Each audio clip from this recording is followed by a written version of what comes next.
On this episode of the Ask Mike Reinold Show, we talk about integrating strength and conditioning with a physical therapy business model. The Ask Mike Reinold Show. Helping people feel better, move better, and perform better.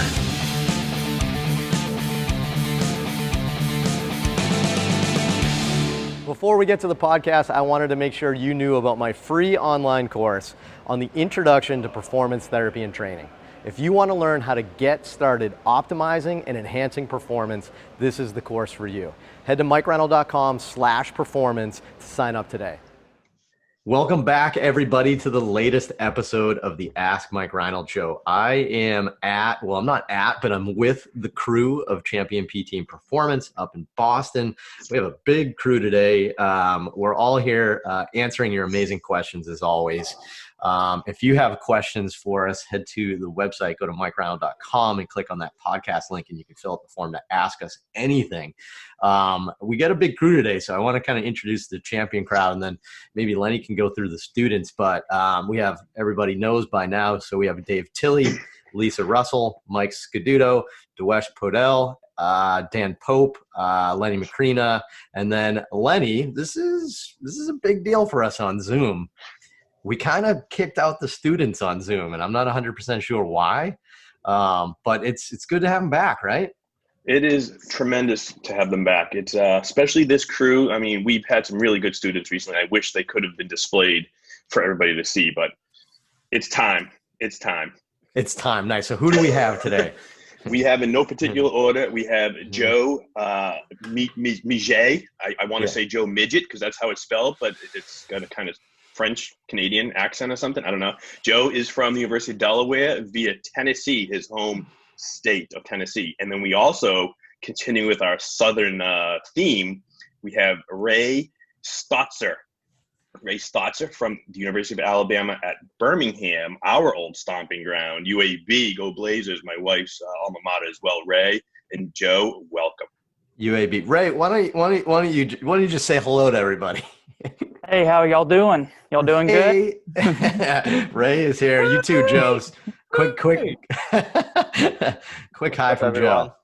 What's up? Awesome. All right. So I think we have a really cool question. Who's doing the first one? Is it Ray? Yep, I'll take this one. All right, let's do this. So you be fixing to read the question. So we have Maddie from Canada.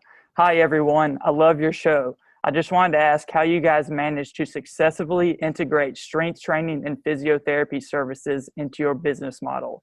We are looking to add in strength and conditioning coaches to our physiotherapy clinic, but are concerned about when does one profession really take over and the other become less involved in the patient's care, as the two professions cross over significantly.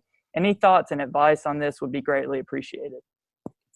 Can we all give Ray a quick round of applause right there for that? That was good. Welcome to the show, Ray. You know what? That's actually a great question, and I think it's becoming more and more relevant as people are looking. I don't know if businesses are looking to increase their ancillary services or their bottom lines. I don't know if that's the true case. I know the way we did it at Champion is we wanted to build a nice integrated model, and we kind of thought like what's best for people first, and then kind of figured out how to make it a business, right? We didn't do it just to make money. So I would say that's one thing physical therapy clinics do wrong a little bit is they just want to add strength and conditioning just to make money.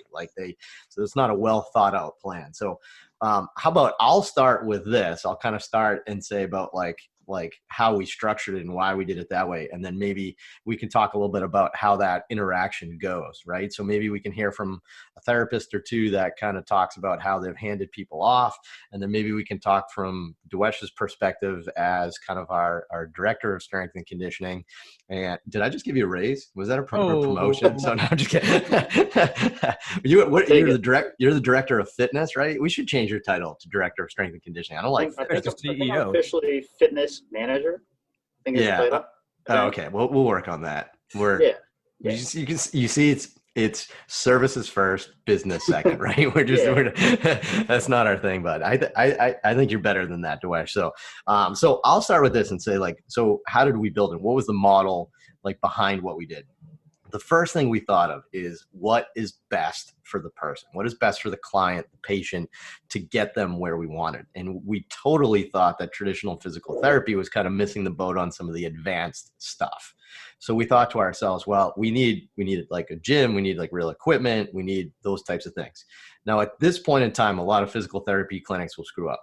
They'll either hire like a tech or, maybe just like a personal trainer that they just want to push around and delegate stuff to.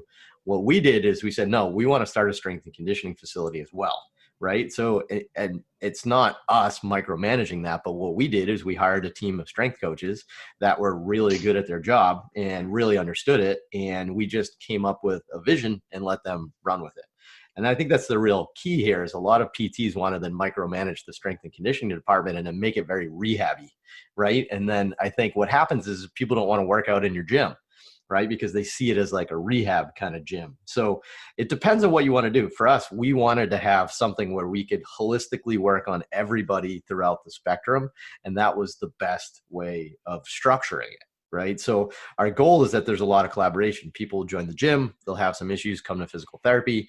Our physical therapy clients can then join the gym, and then we'll get a nice holistic thing. So that's kind of how we did it. Len, did I miss anything from like the structure standpoint before we get into the how we operate together thing? No, I think that was good. I think, as you said, it's going to be a strength coach or a personal trainer that's running the show, not the PTs trying to do it, because we're not really good strength coaches. Most of us. There are tremendous PTs that are good strength coaches, and we got a few on staff actually. So you need to have the right people, and that's why in our initial model we had strength coaches that would run the show. We just kind of help guide it a little, but. Wow, that's a first for Lenny. Lenny just had a pure dropout. Wow. Okay, sweet. All right, perfect. They just ripped the cord out the wall. I know, right? That's like a weird one, right? That's not a Zoom like glitch. Lenny just like pulled a Jonah, right? No, that's great. I think we can officially call that Lenny pulled a Jonah and just like froze. I'm back. But all right, so great. Good thoughts, Len. I like it. So I want to hear from, how about Dan Pope? Because Dan Pope was actually a strength and conditioning coach that actually worked as a strength and conditioning coach prior to becoming a physical therapist. How do you see this model working for people from both of those perspectives? Like what have been some like pearls for you that you think some people could benefit from? Dan, you're muted. The wheels are falling off this episode. We are. Wow. Worst podcast ever. So worst podcast ever. And Ray read the question. Coincidence? I'm not sure, but all right. So Pope, from your perspective as an ex, not that you're ever an ex, but like as somebody that was purely a strength coach at some point in time, like how do you see this going best? Yeah. So for me, I came in as a strength and conditioning coach into physical therapy. And then my very specific flavor of physical therapy really is strength and conditioning, And for me, it was actually a lot of letting go of my responsibilities as a strength and conditioning coach and trusting some of the other coaches that we do have. So I try to get people involved in the strength and conditioning side as soon as possible, because I feel like that's a big part of their rehabilitation. I think we're very, very lucky with our strength and conditioning coaches here at Champion, because they understand pain and injuries. And we just work together so much that it's not really that challenging to do. But generally speaking, when I'm working with a strength and conditioning coach, I want to get them out into that setting. I will do a few sessions, maybe a couple of weeks, to make sure their pain problems aren't too high, to get an idea of how their pain is progressing over the course of time. So I can give some expectations for the coach. I can show them which movements they should probably push and which ones to stay away from, and what to expect as we progress along. And then what happens is that we start off with more physical therapy, and we convert a little bit to strength and conditioning, but it doesn't mean that your physical therapy is over. We're still doing some physical therapy. Maybe we're doing less physical therapy over the course of time as that person's pain goes down, down, down. Right. Which I love in terms of like a healthcare perspective and even a financial perspective, is like you're like weaning them down off when they need your skilled physical therapy less and less, and they need more just like Therex type stuff or actually strength and conditioning. It's like that transitional phase. So I think Dan just outlined a good thing. It's not physical therapy and strength and conditioning, right? There's a big overlap in the middle that the person probably goes through a spectrum and does them all, right? So they go through it a little bit. So Dewesh, from your perspective as, the strength coach in the facility, what do you like about the model? How do you see this like being beneficial to somebody. But then more importantly, like what advice could you give probably the physical therapy crowd that are interested in doing this, in finding somebody like you and collaborating with somebody like you so this goes well? Yeah, I think just kind of building off of what Dan said, because I think he kind of put that perfectly, right? I think a lot of people like to think that it's like one or the other, where in fact, like it's this like really good harmony of the both. And it's always just adding a little bit more of the one, that the client or the athlete needs, and then giving them a little bit less of the other one, right? Or like vice versa. So it's always this like add and subtract instead of this like only addition or only subtraction. And then to answer the second part of your question, I think like the biggest advice that I would give is like, again, like find a coach that you truly respect and trust, and let them kind of take lead on strength conditioning instead of, like you said, Mike, early on, like kind of micromanage what's happening in the facility and saying like, all right, like here's my principles as far as like rehab and training goes.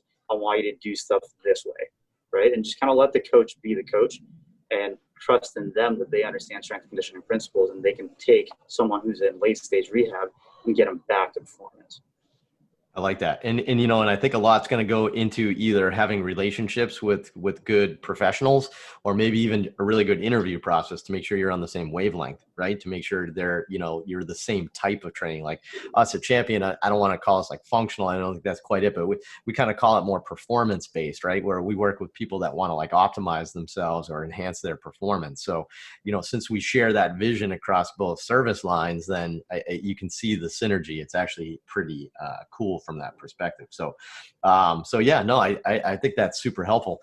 Maybe one more. How about Mike Scaduto? Question for you. So I think you're a good example of people that we transition to the gym. You probably do this. I don't want to say more than others, but like when you're working with a golfer that's healthy, right? They come to you for an assessment, and oftentimes you find some things that might not be pain, but maybe there's some things that physical therapy services, some manual therapy might be beneficial.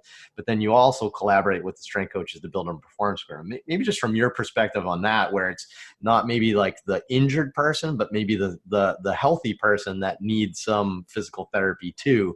I know that it sounds like an oxymoron to some people, but I think that's another way of thinking of it. It's not just how does rehab go to strength and conditioning, but how does somebody coming in for performance also how do we determine they need manual therapy and stuff like that? Yeah, absolutely. And I think it starts with the assessment. So from my perspective as a physical therapist who also kind of does some performance-based therapy, it starts with my assessment. And if we determine that the person has maybe a mobility restriction that we think may respond well to manual therapy in the short term, I think that can kind of boost their home exercise program that we're giving them and set them up for success out in the gym. And then once we see some positive changes, if they're responding well to manual therapy, then again, like Dewesh said, we kind of wean that down. We start increasing their loading a little bit to kind of take their performance to the next level. So I think we use manual therapy to maybe jumpstart that process, or hopefully accelerate that process to see how they're responding to manual therapy. And then our goal is ultimately to maximize their performance. So we have to determine in our assessment where we're going to spend most of our time. That on strength, power, mobility, and stability, and stuff like that. So I think the two definitely go together. Part of my goal is to use my skills to get them out into the gym as quickly as possible, and to collaborate with the coach. And I think from the client perspective, when they see a strength coach and a physical therapist talking together, I think that's really powerful, and we're working towards their goals. And I think they really buy into that process. So I think it makes the whole process go smoothly. Then they also, if they do have nagging aches and pains, they feel a little bit of comfort knowing that they can always check in with the physical therapist. Even though our strength coaches are tremendous at handling, minor bumps along the road in terms of like some minor pain or aches. I think having a physical therapist on their team and in their medical team is like really impactful for that person. Awesome. Well said, Mike. I like it. So awesome. So hopefully that helps. Hopefully that helps kind of like a little bit with your perspective and not just business structure, because I think it has to start with the right perspective. A lot of people maybe either do it for the wrong reason, or maybe they have the wrong vision. But I think the vision that we created at Champion was part of why the structure was successful. And I think that's kind of an important part. So hopefully that helps. I think that'd be some great advice from everybody on how you can potentially structure something similar to us at Champion. So Again, thank you very much. If you have questions like that, head to the website, mikereinold.com, click on the podcast link, fill out the form, and please head to iTunes, Spotify, wherever you listen to this podcast, rate and review us so we can keep getting the word out. The more, the better. Thanks so much. See you on the next episode.